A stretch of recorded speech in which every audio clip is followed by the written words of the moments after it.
Good afternoon, everyone. Thank you. Welcome to Capitol Tiger Bay.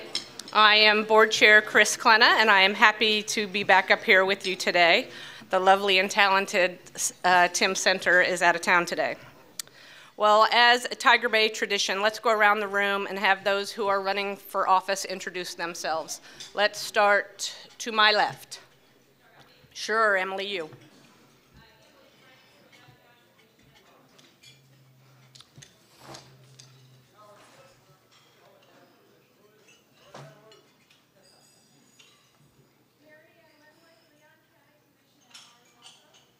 Scott? Anyone? Anyone? That's it? Everybody's, well, on my left, you all's right. I guess that could mean something. I'm sure if Sheriff Campbell were here, he'd announce he was running again. I believe, though, that he is presenting the Officer of the Year award. I think this time it's going to the Gretna Police Chief. Ooh. I know. All right, in a few minutes, we'll get to our program on sales taxes on internet sales, but let's talk about a few things in the news first. So Scott, Mr. Maddox, you're running again. What was it for this time? I'm sorry? City Commission. I understand that Scott has a PAC, and the name is Scott Maddox for, and you just fill in the blank. You know, I actually like the idea of having Scott back. He always keeps things very interesting, very entertaining. Maybe that can add some life to our newspaper. And speaking of the Democrat, our own Bill Cotterill has announced he's retiring. And that is not a joke, that is the truth. But there's one more reason not to read the paper anymore. Even he can't take it. All right, well, let's move on. We have an exciting program. Oh, there is one more thing I forgot, that the DEC wanted me to announce that they're having a meeting next week and that ringside seats are still available. All right, so let me introduce the head table. To my far right, we have at the end Stephanie Zattoli. Stephanie is with Carroll & Company, correct? A CPA firm. Next to her is Dominic Calabro with Tax Watch. You see there's a little theme here today. Next to Dominic is one of our speakers, Abby McIver, who will be more properly introduced by Steve Bertman, who is sitting directly to her left. To my far left, just in case we didn't have both sides of the topic today, we wanted to make sure that we had something representative, so we have Team Con. Oh, I know, that's really bad. So June and Craig, thank you for joining us up at the table. And next to them, next to Craig, is Rick McAllister, who is our other speaker. And now I'm going to turn it over to Steve Bertman, who will introduce the speakers. Let me first tell you a little bit of the format. It will be 10 minutes on each side. Then each speaker will get 2 minutes to have a rebuttal, and then we will take some questions from the audience that will be Tiger Bay members only. So Steve?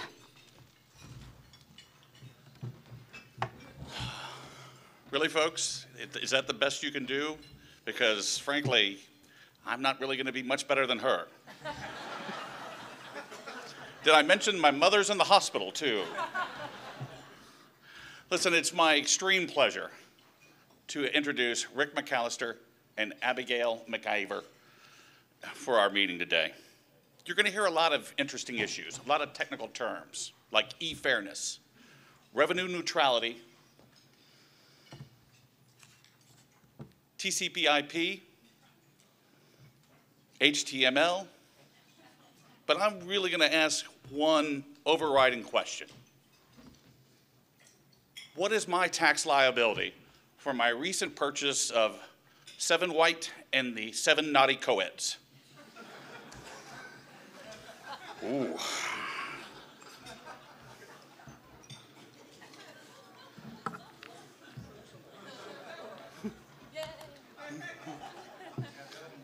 Right. Rick McAllister is the president and the CEO of the Florida Retail Federation. And in perfect disclosure, I want to make sure that I let you know that I'm a friend of Rick's. Maybe not so much after this introduction, but I am a friend. The Retail Federation, in my belief, is the strongest business organization in the capital. It's been described as AIF with a heart or the Florida Chamber with a brain.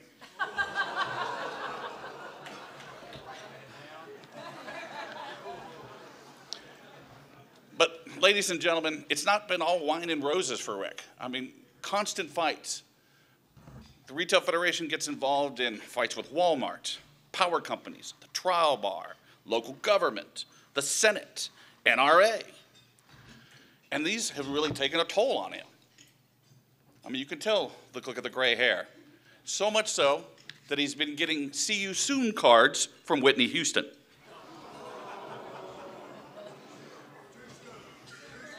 So if I double down with Calgon, Take Me Away, that's completely out of bounds. Ooh, okay. Our next speaker is Abigail McIver. She works for Americans for Prosperity.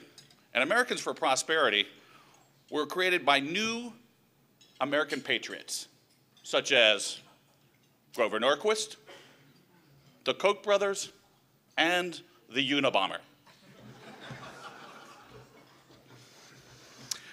She joined the AFP in 2010, where she had, but before that, she worked at the Florida Senate, and I think we all should give her a big round of applause just for that.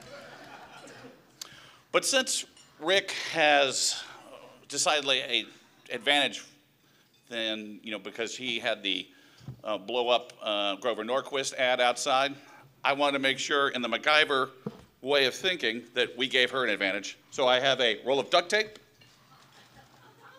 pocket knife, and some ear bulbs, cotton swabs, just to make sure that she's good.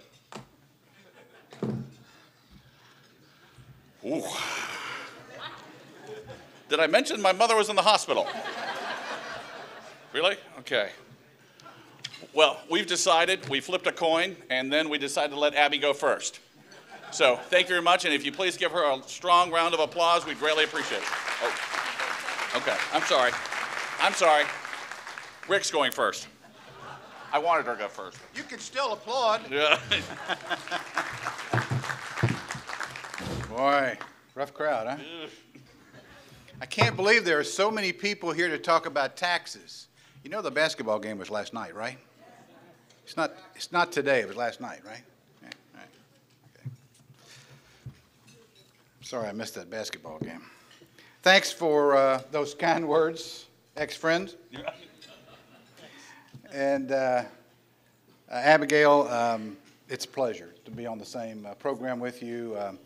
The Retail Federation and I am a real supporter of Americans for Prosperity, and they do a lot of great work, and we usually and normally stand side by side with them, and we'll probably later this afternoon. So it's a pleasure seeing you again. I've only got 10 minutes, and I don't know where you are in this debate. You know, when you spend your life talking about an issue, you think everybody else cares about it like you do. Clearly they don't. But just very briefly, internet taxation is the issue of the day. But that's not really what the issue of the day is. The issue really is of tax collection. This is a tax collecting issue. It's not about taxing anything. It's about collecting the taxes that are legally due. So we have in the state of Florida a use tax, and every item that's purchased either pays a sales tax if it's going to be brought into the state of Florida, or a use tax. And I started out with the Retail Federation about 11 years ago. Show you how smart I am not. This was the first issue they handed to me 11 years ago. I said, this is really important. I want you to take care of this. So Bill Hurley, where are you, Bill? Bill Hurley was working with me at the time, and we said, let's get this counter, this electronic counter, and put it up on the wall outside. Our office is directly across from the Capitol. So anybody going to or from walks right by our office. And let's just count off the tax dollars that are not being collected from Floridians every minute, every second. And we put this huge thing up. It was as long as this table, about yay long, and it was counting this, ticking it off. And it's millions and millions of dollars just ticking, uncollected taxes, legally due, legally due. And I said, that's really good.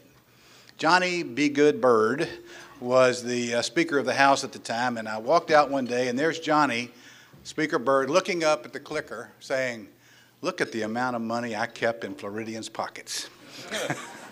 We took the sign down that afternoon.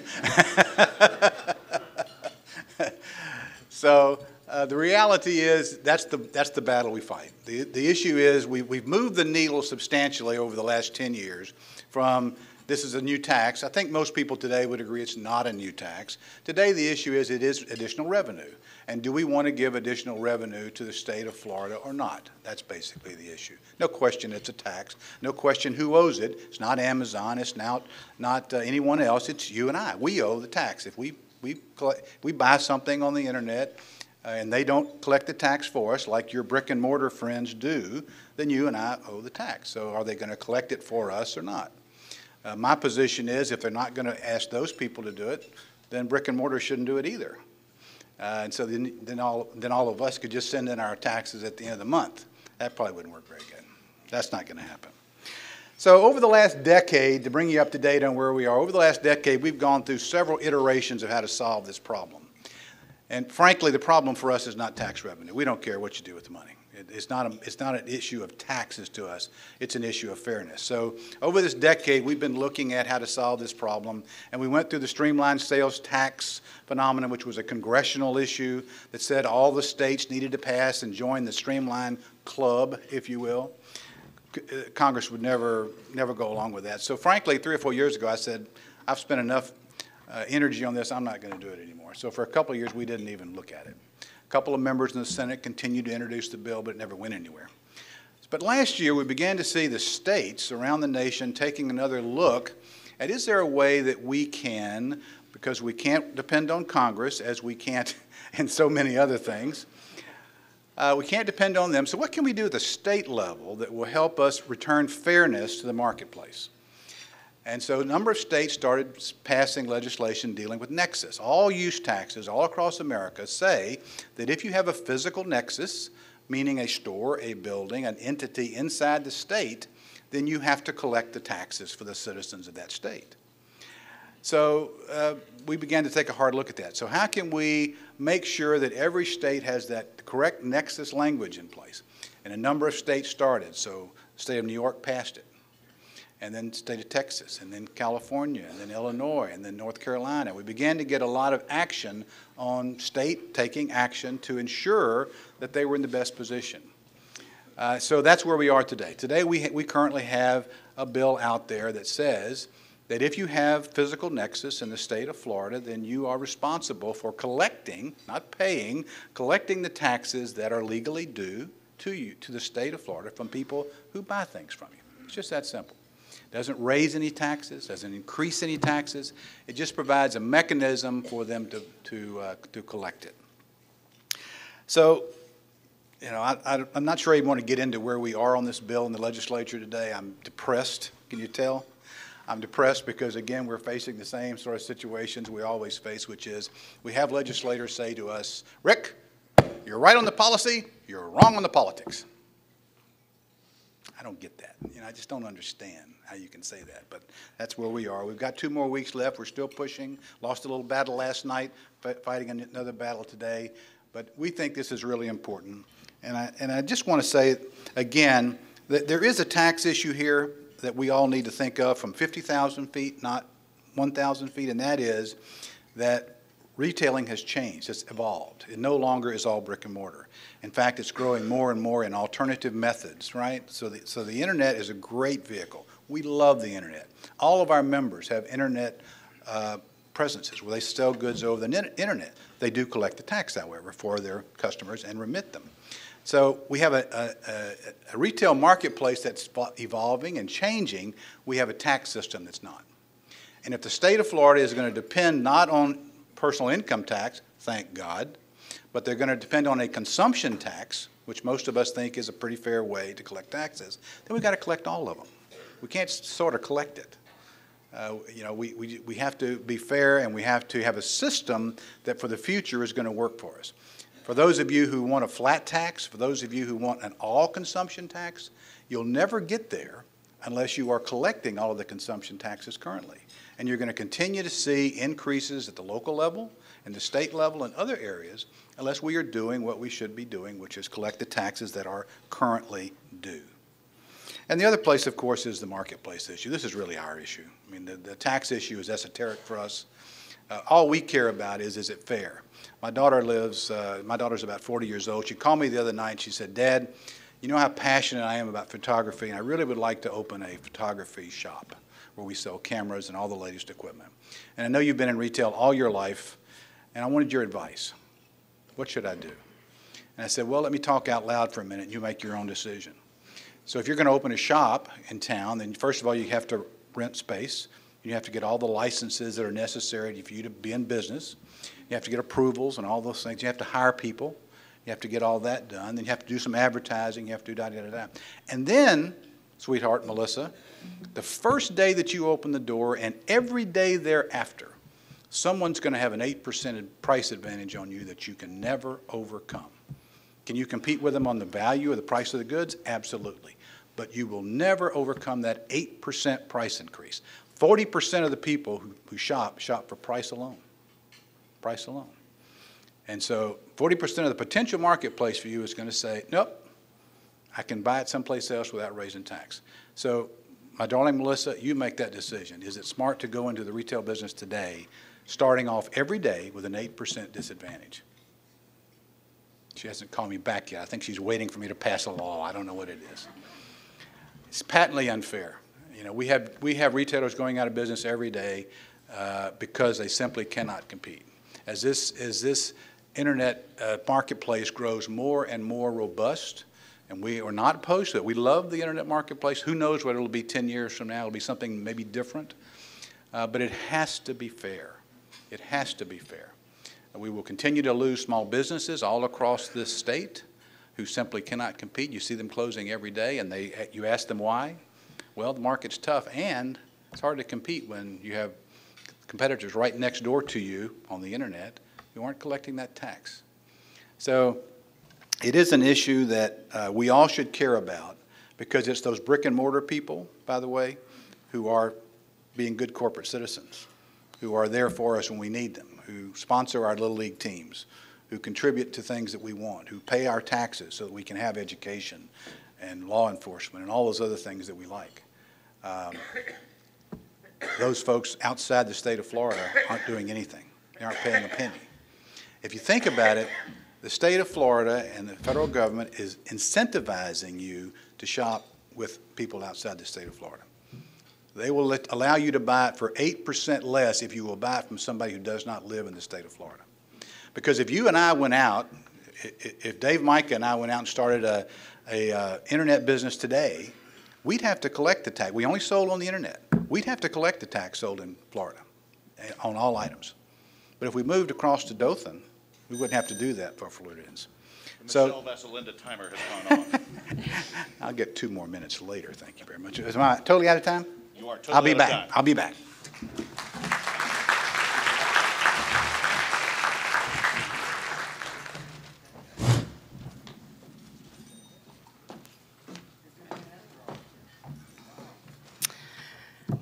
To reintroduce myself, I'm Abigail McIver with Americans for Prosperity, and I really appreciate everyone giving me about 48 hours notice to come and do this, this little debate today.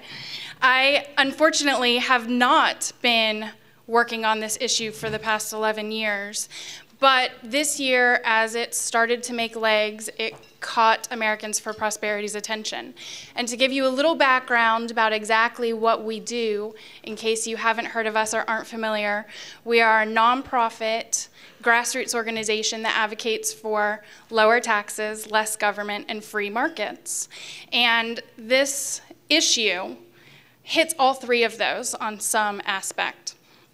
And there's a couple things about it specifically that really cause pause for us.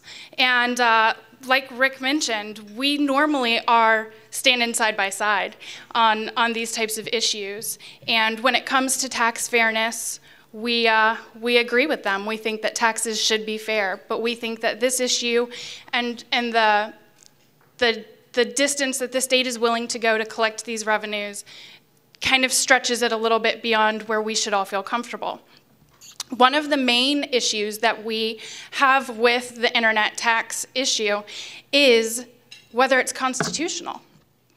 The Supreme Court ruled in 1992 that companies could only be required to collect taxes in states if they had a physical presence in that state. And so, as Rick mentioned, what states have started to do since they've started hitting some budget shortfalls the last couple years during our these hard economic times is to expand what they think a physical presence is to include what are called affiliates. And that's exactly what the state of Florida, the two bills specifically in the Senate, are attempting to do. And what an affiliate is basically an advertiser that a major, sometimes smaller, internet retailer might pay a referral fee to for them providing a click-through on a website. So you're searching the internet and you go to a site and they have, an advertisement for some custom-made dog collars, and you click on it and it takes you to someone else's site. Well, that company who makes and sells those dog collars will pay a referral fee to that company that provided that website that provided that little click-through.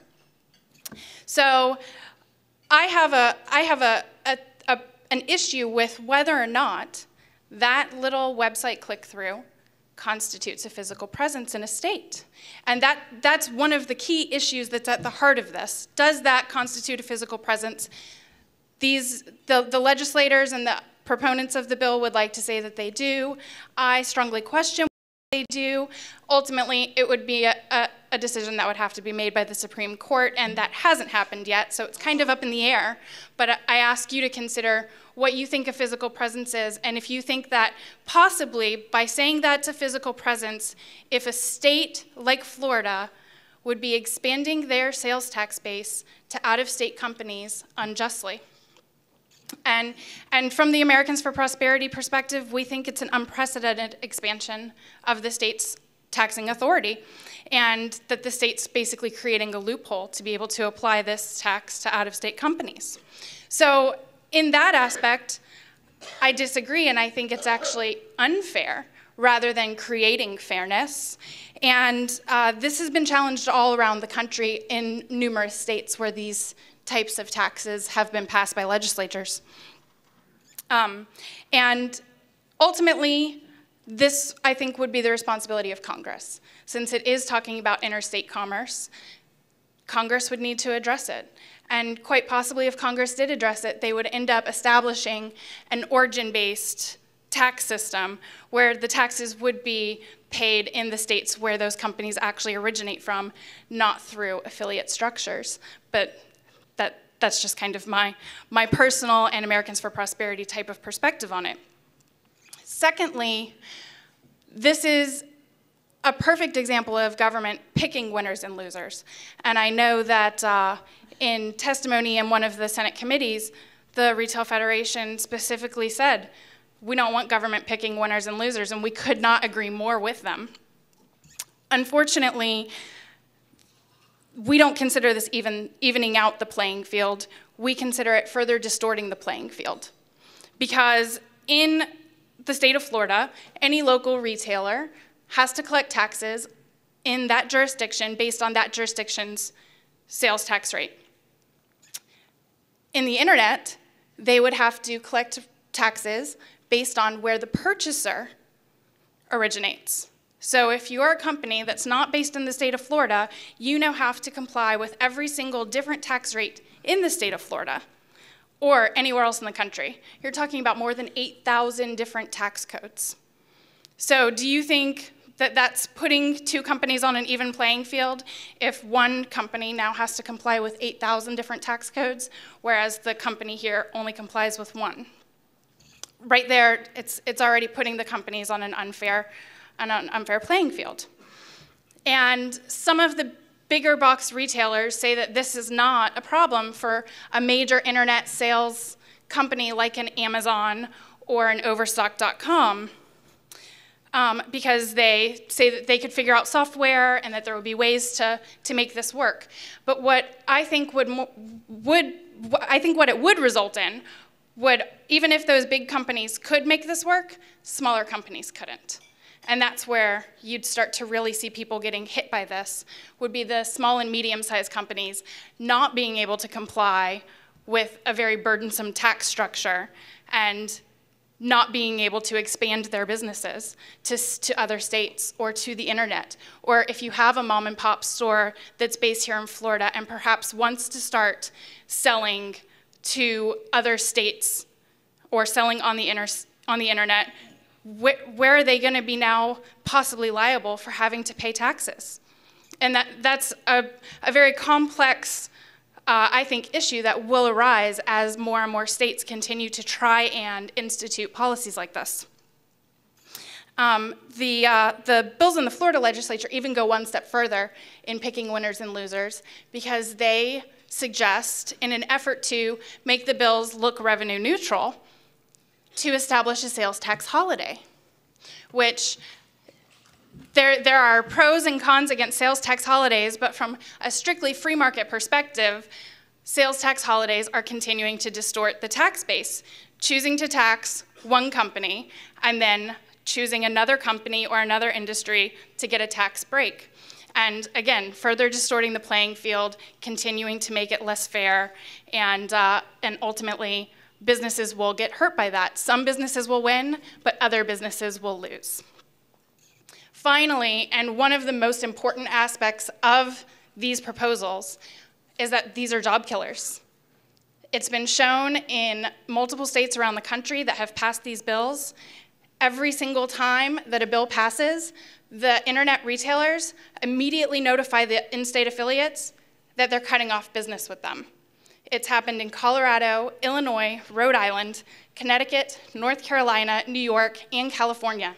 And every single time, as soon as the legislation passes, they immediately notify all of their referrals. Sorry, we're no longer going to be working with you. We're going to no longer be paying you referral fees. And although that may not be huge for the companies, because frankly, the affiliate referrals constitute a very small percentage of their business. One consultant estimated it's less than 5% of their total business is based through affiliates. But what that does mean to a state is 10,000 or more jobs. And that's exactly what happened in California. They immediately lost more than 10,000 jobs. In Colorado, they lost more than 10,000 jobs, and they brought in no new revenue, because since the affiliates are gone, the state's not getting any taxes, because that was the only loophole that they had to get them, since the companies are based outside of the state. So the state didn't gain revenue, they lost jobs, and it's just, it's clear, if you have to call into question so many different aspects about it, and then ultimately you lose revenue, lose income for your citizens, lose jobs, I think that's the opposite direction of that most of us, especially Americans for Prosperity, and many of the others in the room, have been advocating for the legislature to go in. Your time is complete. Thank you, and I'll be back.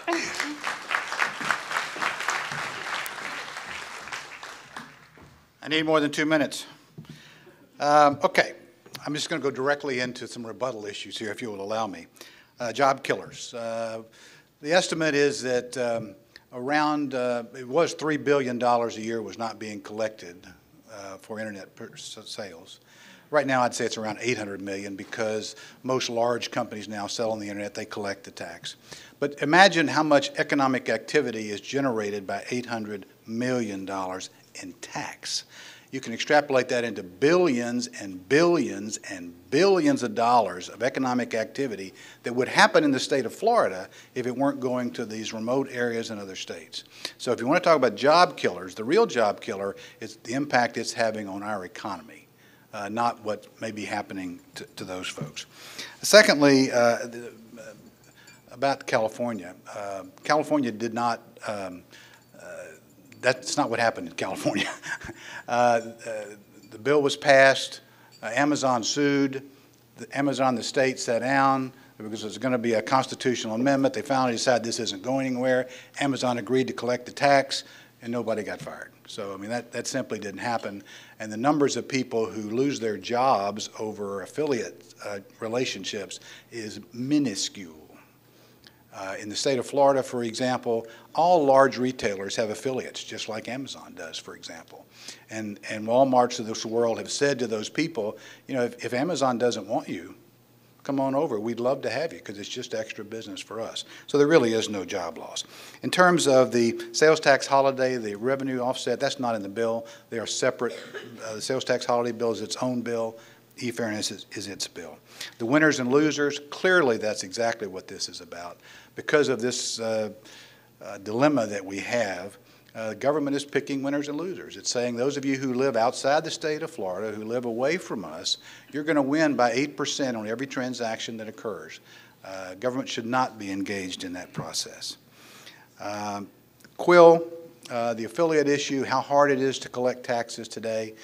When Quill was first done, the Supreme Court decision that Abby talked about, it was a problem. I mean, that was before the age of software and computers. Today, it's a touch of the button, and it goes everywhere. Our members collect in all those 8,000 districts every single day, every single minute. And Amazon, when they made the deal in California, said, oh, by the way, for small people, we will do that for you for 2% of the taxes collected. So, I mean, there's really no excuse why anyone can't collect the tax for all 8,000 areas with this little finger hitting computer button. So, ladies and gentlemen, it really is about, are we going to support the people in our hometowns? Are we going to support small business? Are we going to not have those out-of-state people have an 8% advantage every single day? And are we going to make our tax system work? Again, the money is not an issue to us. Fairness is the issue. Thank you for your attention.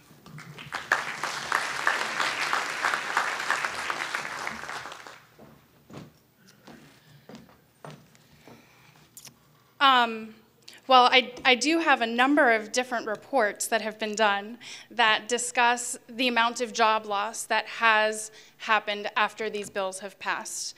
The Tax Foundation, which is a nonprofit organization since 1936, has done multiple reports. The Mercatus Center at George Mason University has done reports. There's a lot of information out there that does confirm that after these bills pass, affiliates lose their jobs. And affiliates are small and medium-sized business people. And in the state of Rhode Island, in fact, after the bill passed, the affiliates lost their jobs, and the treasurer, the general treasurer of the state, made a public statement that this had hurt economic growth in their state, and they had in fact lost income, because since the state has an income tax, and they had lost jobs and lost revenue and lost income, they were actually losing taxable revenue, which I think is a very clear statement that it certainly does cost jobs, it does cost people revenue, or cost them income, and would have a direct effect. And one of the things that he mentioned is fairness and trying to compete with out-of-state retailers. Well, we already compete with out-of-state retailers. If Georgia or Alabama or Louisiana has a more competitive tax rate than the state of Florida, all you have to do is drive across the state line and purchase something and come back into the state of Florida. And the state of Florida doesn't get any revenue for that. The states around us do. So the key there is tax competitiveness. And by establishing a policy that says we're going to try and incentivize people to purchase only in the state of Florida instead of purchasing outside the state of Florida, you're essentially saying, let's create a protective tariff, as oftentimes people have done at the federal level. Look at the manufacturing industry in the country and just how protective we've gotten of trying to incentivize people to purchase inside the United States rather than going outside of the United States, and it's backfired.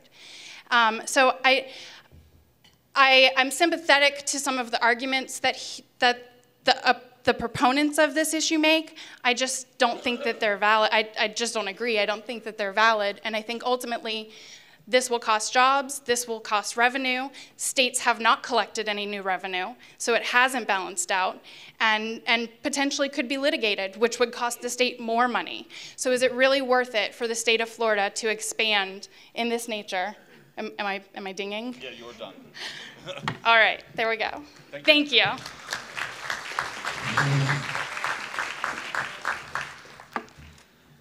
we have a mic in the middle of the floor here. Mr. Watson, do you have a question? I do have a question. Would you indicate who it's for? Both of the speakers. I'm Rick Watson. I represent Americans for Tax Reform. Grover Norquist is the president of Americans for Tax Reform, has been a speaker at Tiger Bay. Rick and I have fought this issue for 10 years, although I thought this year there might be a glimmer of a settlement. People that signed the tax pledge said that they won't support the increase in taxes. The leadership in the Florida Senate and House and the governor have signed that pledge. But there is an out to that pledge if the, We need a question. Here's the Okay. question. I had to lay the predicate. I don't think people understood what tax revenue neutral is. So the question is, or the out is, you have tax revenue neutral tax increase. You can have a tax increase as long as it's revenue neutral. My question to the speakers is, what do you believe would be the fairest thing to do on the tax revenue aspect of the bills? Before I answer the question, Dominic will kill me if I didn't say Florida Tax Watch just published a great study on this issue. Thank you, Dominic. And there's a press release. Pay me later. Again, our issue simply is the fairness issue, but I think there are a number of ways. I mean, we have always told the legislature, reduce the sales tax rate. You know, take whatever amount is collected by that is due. Don't forget, ladies and gentlemen, you owe this tax now. This is not a new tax. You owe it. But if the objective is to not bring in any more tax dollars, then reduce the overall tax rate. I mean, we're paying, what, 6% statewide now? Reduce it by whatever the income is. If you think about the amount of $800 million, it's not a penny. It's less than a penny. But it could be reduced by. There are all kinds of things that you can reduce taxes by, and we would certainly be in favor of that.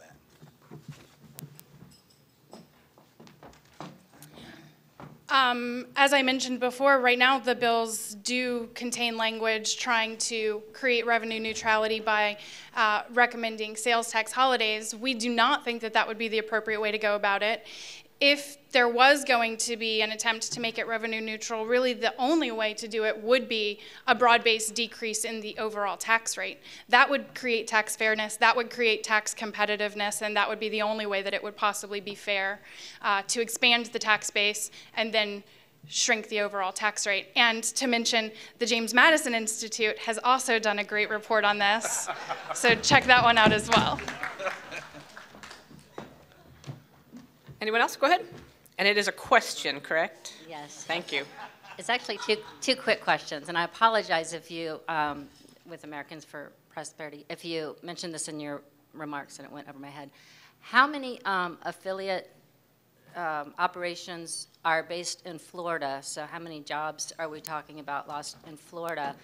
And do you think that the new internet economy is going to need to lead Florida to revisit its tax structure, potentially going to an income tax instead of a sales tax-based economy? Do not say that word. Well, I mean, we're hurting for dollars now, and we're losing them in internet sales. What's your solution? Well, you'll get me off on an entirely another tangent, which would be that we should not be encouraging the government to bring on more revenue. We should be trying to decrease our spending. But that would be a whole nother meeting. I'm not sure how many affiliates there are in the state of Florida. I don't know if the Retail Federation or another group has those numbers. I haven't seen it. What I have seen is repeated numbers of the amounts of affiliates that lost their jobs in other states when these happened. So I know numbers were quoted by Colorado and California saying 10,000 or more.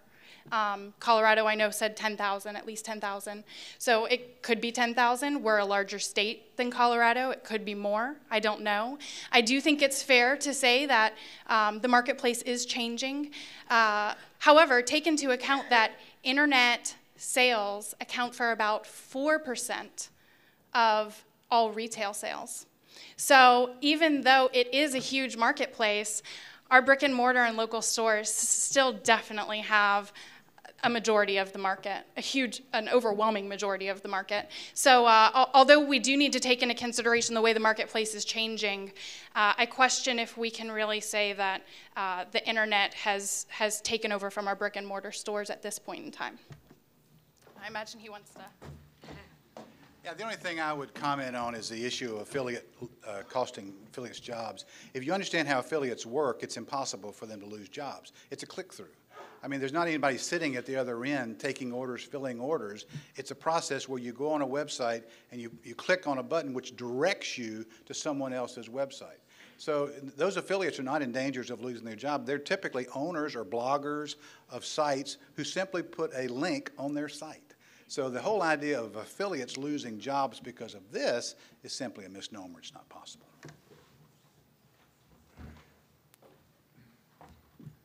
Anyone else? All right, well, thank you all very much for coming. I'd like to thank our speakers. I have a Tiger Bay, yes, go ahead, please, thank you. I have Tiger Bay Tervis Tumblers, which I believe is a Florida-based company, for both of you. And very good.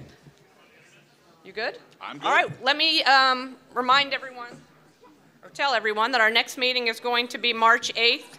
And the author of Throw Them Out, Peter Schweier, will be our speaker. So you'll be getting something either via email or snail mail very soon. Thank you. You all have a great day.